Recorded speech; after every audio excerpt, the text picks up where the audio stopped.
ಇದನ್ನ work order ಮಾಡಬೇಕು. ಏನು ಹಣ ಅಮೌಂಟ್ ಕಟ್ಟಿದ್ರೆ ಅದು ಸರ್ಕಾರಕ್ಕೆ ಕಟ್ಟಬೇಕು. ಈ ಅಮೌಂಟ್ ಯಾವುದು ಸರ್ಕಾರಕ್ಕೆ ಕಟ್ಟದಿರೇನೆ ಯಾವುದೋ ಒಂದು ಕಡೆ ಈ ಥರ ಉದಾಹರಣೆಗೆ ಒಂದು 25 KV TC ಎಲ್ಲೋ ಒಂದು ಕಡೆ ಐಡ್ಲಾಗಿ ಇಟ್ಟಿರ್ತಾರೆ, ಅದನ್ನ ಎತ್ಕೊಂಡು ಹೋಗ್ಬಿಟ್ಟು ಆ ರೈತನಿಗೆ ಹಾಕ್ಬಿಡ್ತಾರೆ.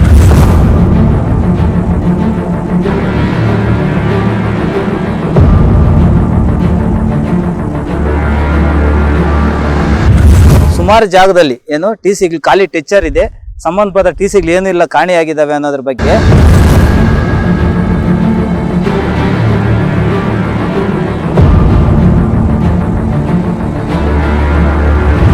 ಅಳವಡಿಸ್ಬೇಕಂದ್ರೆ ರೈತರಿಗೆ ಒಂದು 3 ಲಕ್ಷ ರೂಪಾಯಿ ಕಾಸ್ಟ್ ಮಾಡೇ ಮಾಡ್ತಾರೆ.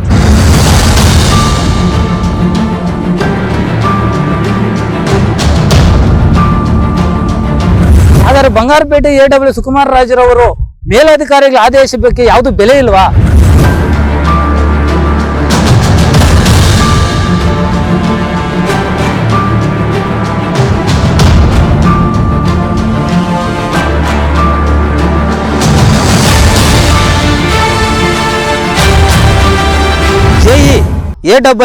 AEE ಅಂದ್ರೆ ಒಂದು ತಾಲೂಕಲ್ಲಿ ಹೆಡ್ ಕ್ವಾರ್ಟರ್ ಅಲ್ಲಿ ಬರ್ತಕ್ಕಂಥ ಇಷ್ಟೇ ಅಧಿಕಾರಿಗಳೇ ಈ ಅಕ್ರಮಗಳಲ್ಲಿ ಭಾಗಿಯಾಗಿರ್ತಾರೆ ಅಂತ ಹೇಳಿ ನಾನು ಇದುವರೆಗೂ ತಿಳ್ಕೊಂಡಿದ್ದೆ. ಆದ್ರೆ ನಾವು ದೂರುಗಳು ಕೊಟ್ಟಾಗ ಇದು ಯಾರು ಕ್ರಮಬದ್ಧವಾಗಿ ಮಾಡಿಲ್ಲ ಅಂತಂದಾಗ ನಾವೇನ್ ತಿಳ್ಕೊಂತ ಇದೀವಿ ಅಂದ್ರೆ ಸಂಬಂಧಪಟ್ಟ ಜಿಲ್ಲೆ ಅಂದ್ರೆ ಅಧೀಕ್ಷಕ ಇಂಜಿನಿಯರ್, MD, GM ಎಲ್ಲರೂ ಈ ಅಕ್ರಮದಲ್ಲಿ ಭಾಗಿಯಾಗಿದ್ದಾರೆ ಅನ್ನೋದು ನಮಗೆ ಮೇಲ್ನೋಟ ಕಂಡು ಬರ್ತಾ ಇದೆ. ಅಂದ್ರೆ ಅಧೀಕ್ಷಕ ಇಂಜಿನಿಯರ್, MD, GM ಎಲ್ಲರೂ ಈ ಅಕ್ರಮದಲ್ಲಿ ಭಾಗಿಯಾಗಿದ್ದಾರೆ ಅನ್ನೋದು ನಮಗೆ ಮೇಲ್ನೋಟ ಕಂಡು ಬರ್ತಾ ಇದೆ.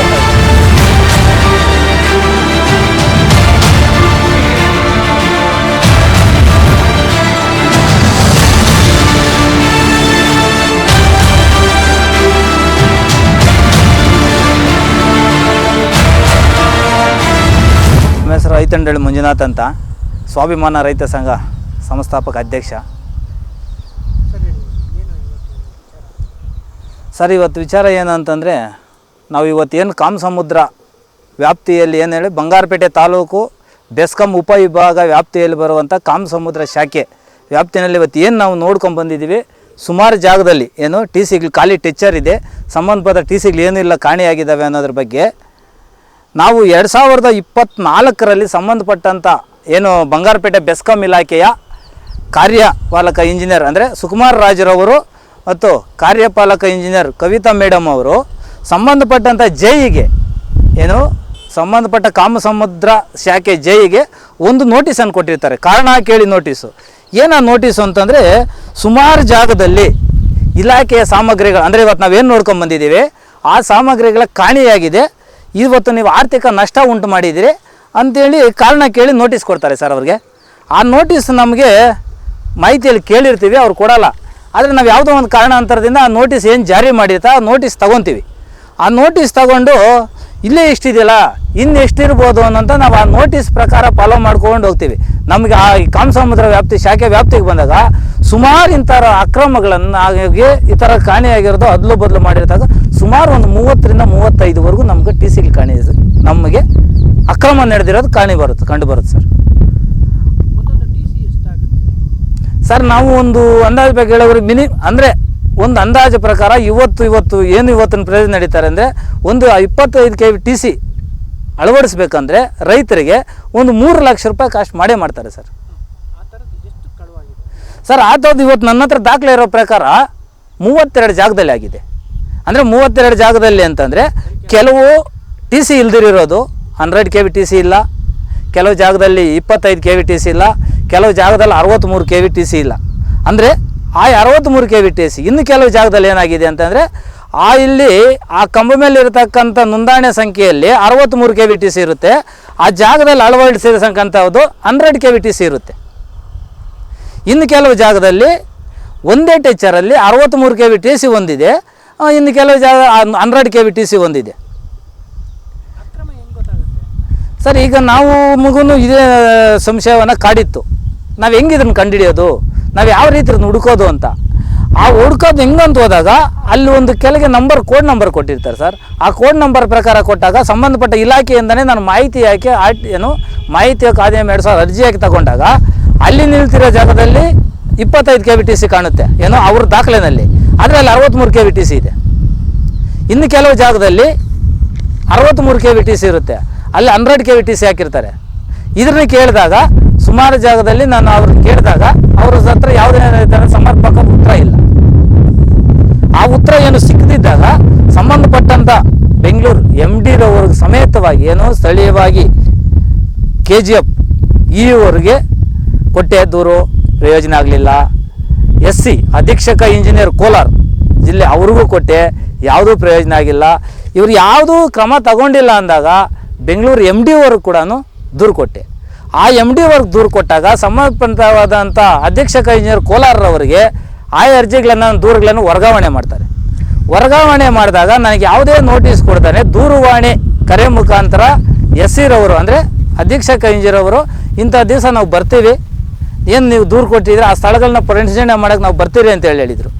ಸರಿ ಬನ್ನಿ ಅಂದರೆ ಅದೇ ರೀತಿ ಬಂದರು, ನಾವು ಬಂದ್ವಿ, ಎಲ್ಲ ಸಂಬಂಧಪಟ್ಟಂಥ ಜೈನೂ ಬಂದಿದ್ದರು, ಎಲ್ಲ ಜಾಗಗಳನ್ನು ನೋಡ್ಕೊಂಡೋದ್ರು. ಸುಮಾರು ತಿಂಗಳು ಕಳೀತಾ ಇದೆ.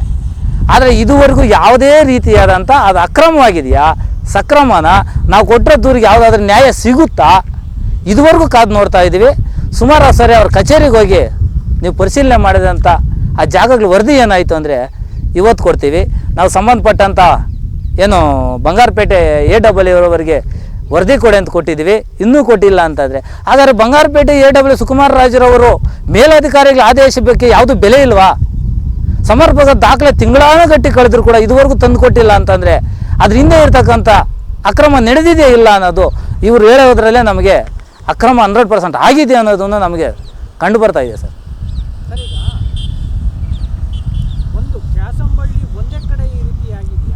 ಅಲ್ಲ ಸರ್, ಇದು ಕಾಮಸಮುದ್ರ ಒಂದೇ ಕಡೆ ಆಗಿದೆಯಾ ಅಥವಾ ಬೇರೆ ಕಡೆ ಏನಾದರೂ ನೀವು ಸರ್? ನಾನು ಇದಕ್ಕೆ ಮೊದಲು ಬಂಗಾರಪೇಟೆ ಗ್ರಾಮಾಂತರ ಅಂದರೆ ಏನು ಉಪಭಾವಿ ವಿಭಾಗ ಇದೆ ಆ ಕಡೆನೂ ನಾನು ಮೊದಲು ಮಾಡಿದ್ದೆ. ಮೊದಲು ಮಾಡಿದಾಗ ಆ ಟೈಮಲ್ಲಿ ಎಲ್ಲ ಅಕ್ರಮ ನಡೆದಿದ್ದು ಬೆಂಗಳೂರಿನಿಂದಲೇ ಮೂಲದಿಂದ ಬಂದು ಎಲ್ಲ ಎನ್ಕ್ವೈರಿ ಮಾಡಿ ಇಬ್ಬರನ್ನ ಸಸ್ಪೆಂಡ್ ಕೂಡ ಮಾಡಿದರು. ಅದು ನ್ಯಾಯ ನಮಗೇನಿತ್ತು ಅಂದರೆ ನ್ಯಾಯ ತೆಗೆದು ಅವ್ರನ್ನ ಸಸ್ಪೆಂಡ್ ಮಾಡಿದರು. ಕಾರಣಾಂತರಗಳಿಂದ ಆಮೇಲೆ ಏನು ರಿಪೋರ್ಟ್ ಹಾಕಿದ್ರು, ನಿಮ್ಮಿಂದ ಇಷ್ಟು ಆರ್ಥಿಕ ನಷ್ಟ ಉಂಟಾಗಿದೆ ಅಂತೇಳಿ ಇಲಾಖೆಗೆ ವರದಿನೂ ಕೊಟ್ಟರು.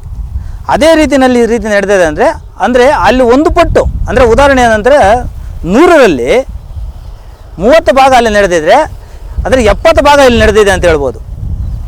ಯಾಕಂದರೆ ಇಲ್ಲಿಂದ ಈ ಕಡೆ ಯಾರೂ ಬರಲ್ಲ, ಇದು ಗಡಿ ಭಾಗ ಆಗಿರೋದ್ರಿಂದ ಇಲ್ಲಿರ್ತಕ್ಕಂಥ ರೈತರಿಗೆ ಯಾರು ಏನು ಗೊತ್ತಿರಿ ಅಂದರೆ ರೈತರಿಗೆ ಏನು ಉದ್ದೇಶ ಅಂದರೆ ನಾವು ಬೋರ್ ಹಾಕಬೇಕು, ನೀರು ತಗೋಬೇಕು, ನಮ್ಗೆ ಅಷ್ಟೇ ಒಂದತೆ ಗೊತ್ತಿರುತ್ತೆ. ಬಟ್ ಆದರೆ ಇಲ್ಲಿರ್ತಕ್ಕಂಥ ಅವರು ಅಧಿಕಾರಿಗಳಿರಬೇಕು, ಅಧಿಕಾರಿಗಳ ವರ್ಗದವ್ರು ಏನು ಮಾಡಬೇಕು, ಇದ್ರನ್ನ ವರ್ಕ್ ಆರ್ಡ್ರ್ ಮಾಡಬೇಕು, ಏನು ಹಣ ಅಮೌಂಟ್ ಕಟ್ಟಿದ್ದಾರೆ ಅದು ಸರ್ಕಾರಕ್ಕೆ ಕಟ್ಟಬೇಕು. ಈ ಅಮೌಂಟ್ ಯಾವುದು ಸರ್ಕಾರಕ್ಕೆ ಕಟ್ಟದಿರೇ ಯಾವುದೋ ಒಂದು ಕಡೆ ಈ ಥರ ಉದಾಹರಣೆಗೆ ಒಂದು 25 KVTC ಎಲ್ಲೋ ಒಂದು ಕಡೆ ಐಡ್ಲಾಗಿ ಇಟ್ಟಿರ್ತಾರೆ, ಅದನ್ನ ಎತ್ಕೊಂಡು ಹೋಗ್ಬಿಟ್ಟು ಆ ರೈತನಿಗೆ ಹಾಕ್ಬಿಡ್ತಾರೆ. ಆ TC ಹುಡ್ಕೊಂಡು ಹೋದಾಗ ಇದು ಎಲ್ಲಿದೆ ಅಂತ ಹೇಳಿ ಹೊಡೆದಾಗ ಇವತ್ತು ಆ TC ಎಲ್ಲಿದೆ ಅಂತ ಹೊಡೆದಾಗ GPS ತೋರಿಸುತ್ತೆ. ಬಟ್ ಆದರೆ ಹುಡುಕಿಸಿದಾಗ ಅವ್ರು ರೈತರನ್ನ ಕೇಳಿದಾಗ ಇವತ್ತು ರೈತರ ಹತ್ರ ಏಕಾಏಕಿ ಹೋದರೆ ನಮಗೂ ಮನುಷ್ಯತ್ವ ಮಾನವೀಯತೆ ಅಂತಿರುತ್ತೆ. ಆ ರೈತನ ಏನಾಗಬೇಕು, ಈ ಅಧಿಕಾರಿಗಳು ಯಾಕೆ ಲೀಗಲಾಗಿ ಮಾಡಿಕೊಡಲ್ಲ ಅಂತ ಕೂಡ ನಾವು ಅಧಿಕಾರಿಗೆ ಸಮರ್ಪಡೋ ಅಧಿಕಾರಿಗೆ ನಾವು ದೂರು ಕೊಟ್ಟಿದ್ದೀವಿ ಸರ್. ಅಂದರೆ ಈಗ ಡೆಪಾಸಿಟ್ ಮಾಡ್ತಾರಲ್ಲ, ಇಲ್ಲಿ ಯಾವುದೋ ಒಂದು ಕಡೆ TC ಎತ್ತಾಕೊಂಡ್ಬಂದಿರ್ತಾರೆ, ಆ ದುಡ್ಡು ಏನಾಗುತ್ತೆ ಸರ್? ಈಗ ಡೆಪಾಸಿಟ್ ಅನ್ನೋ ಡೆಪಾಸಿಟ್ ಸರ್ಕಾರಕ್ಕೆ ಏನು ನಾವು ಕಾಗದ ಪತ್ರ ವ್ಯವಹಾರ ಮಾಡಿ ಮುಖಾಂತರವಾಗಿ ಕಟ್ಟಿದರೆ ಅದು ಸರ್ಕಾರಕ್ಕೆ ಸೇರುತ್ತೆ. ಆದರೆ ಇವತ್ತು ನಾವು ನೋಡಿರೋಂಥ ಜಾಗದಲ್ಲಿ ಏನು ತೋರಿಸಿದ್ದೀನಿ ನಾನು ನಿಮಗೆ, ಆ ಜಾಗದಲ್ಲಿ ಯಾವುದು ಸರ್ಕಾರಕ್ಕೆ ₹1 ಆದಾಯ ಇಲ್ಲ, ಎಲ್ಲ ಆರ್ಥಿಕ ನಷ್ಟನೇ.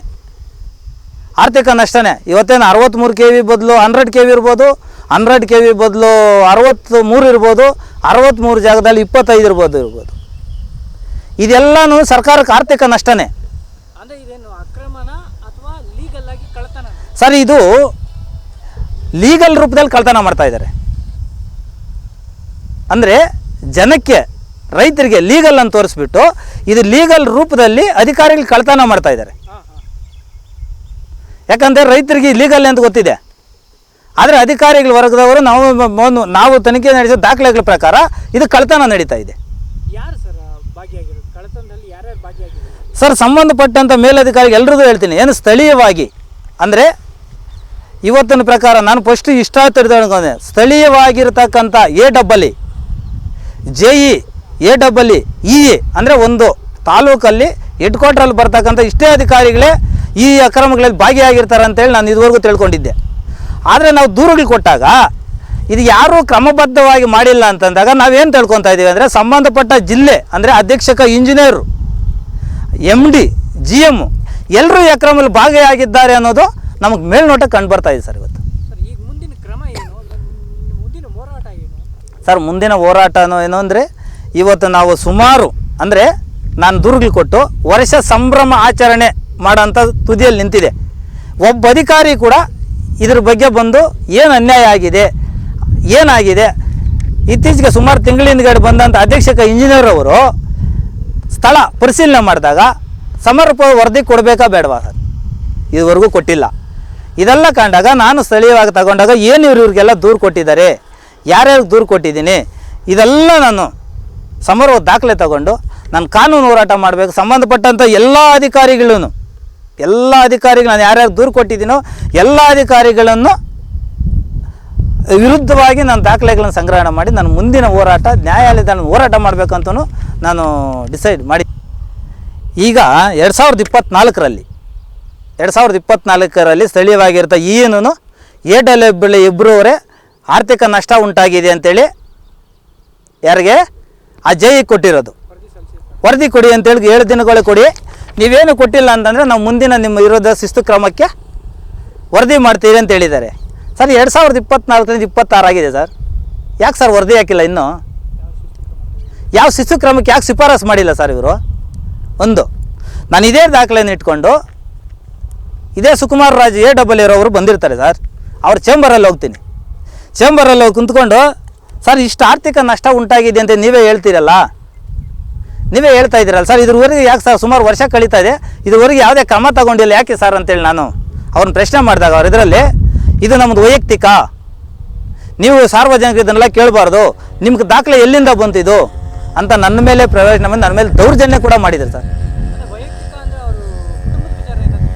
ಸರ್ ನಾನು ಅವರು ಏನು ಸಂಬಂಧಪಟ್ಟಂಥ ಜೈಗೆ ಏನು ಅವ್ರು ಎಲ್ಲೆಲ್ಲ ಆರ್ಥಿಕ ನಷ್ಟ ಇವತ್ತು ನಾವೆಲ್ಲ ನೋಡ್ಕೊಂಬಂದಿದ್ವಿ, ಆ ಜಾಗಗಳೆಲ್ಲ ಹಾಕ್ಕೊಟ್ಟಿದ್ದಾರೆ ಸರ್ ಅವರು. ಇದೇ ಜಾಗದಲ್ಲಿ ಕೇಳಿರ್ತಕ್ಕಂಥ ಶಿಸ್ತು ಕ್ರಮ ಶಿಫಾರಸು ಯಾಕೆ ಮಾಡಿಲ್ಲ ಅಂತ ನಾನು ಕೇಳಿದ್ದೆ ಅವ್ರನ್ನ. ಅಂದರೆ ವೈಯಕ್ತಿಕ ಅಂತೇಳಿ ಹೇಳ್ತಾರೆ ಅವರು, ನಮ್ಮ ಕಚೇರಿಗೆ ಸಂಬಂಧಪಟ್ಟಿದ್ದು ಅಂತೇಳಿ. ಯಾಕೆ ಸಾರ್ವಜನಿಕ ಹಿತದೃಷ್ಟಿ ಇಲ್ವಾ?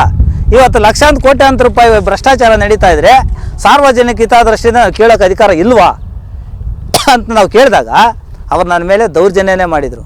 ಇನ್ನೊಂದು ರೀತಿ ಏನಾದರೂ ಇನ್ನೊಂದು ಸರಿ ಬಂದು ಈ ರೀತಿ ಅಂತ ತರಳೆ ಪ್ರಶ್ನೆಗಳು ನಮ್ಮ ಕಚೇರಿನಲ್ಲಿ ಮಾಡಿದರೆ ನಿನ್ನ ಮೇಲೆ ಪ್ರಕರಣ ದಾಖಲಿಸ್ತೀನಿ, ಏನೋ ನನ್ನ ಕರ್ತವ್ಯಕ್ಕೆ ಅಡ್ಡಿ ಮಾಡ್ತೀವಿ ಅಂತ ಪ್ರಕಾಶನ ದಾಖಲಿಸ್ತೀನಿ, ಈ ಹಿಂದೆಯೂ ಸಹ ನಿನ್ನ ಮೇಲೆ ಪ್ರಕರಣ ದಾಖಲಾಗಿದೆ ಅಂತೇಳಿ ನನ್ನ ಮೇಲೆ ಒಂಥರ ಏಕವಚನದಲ್ಲೇ ಮಾತಾಡಿದರು.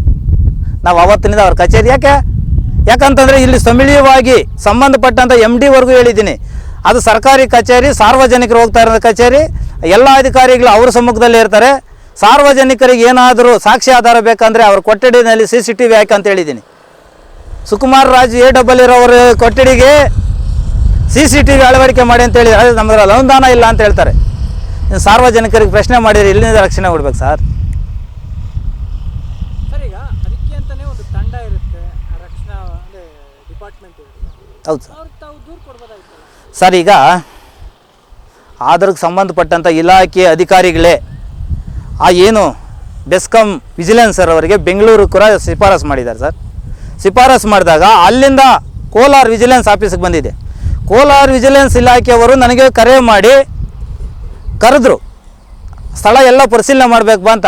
ಸರ್ ಒಂದು ಸ್ಥಳ ಪರಿಶೀಲನೆ ಮಾಡಿದರು, ಮಾಸ್ತಿ ರೋಡಲ್ಲಿ ಒಂದು ಇದು ಉಲಿಬೆಲ್ಲಿಯಿಂದ ಗ್ರಾಮ ಪಂಚಾಯತಿ ವ್ಯಾಪ್ತಿಯಲ್ಲಿ ಬರ್ತಕ್ಕಂಥ ಒಂದು TC ಅಕ್ರಮವಾಗಿ ಇದಂತ 2024ರಲ್ಲಿ TC ಇರಲ್ಲ, 2025ರಲ್ಲಿ ಸಿಂಗಲ್ ಪೋಲಲ್ಲಿ ಕುಂಡಿಸ್ತಾರೆ.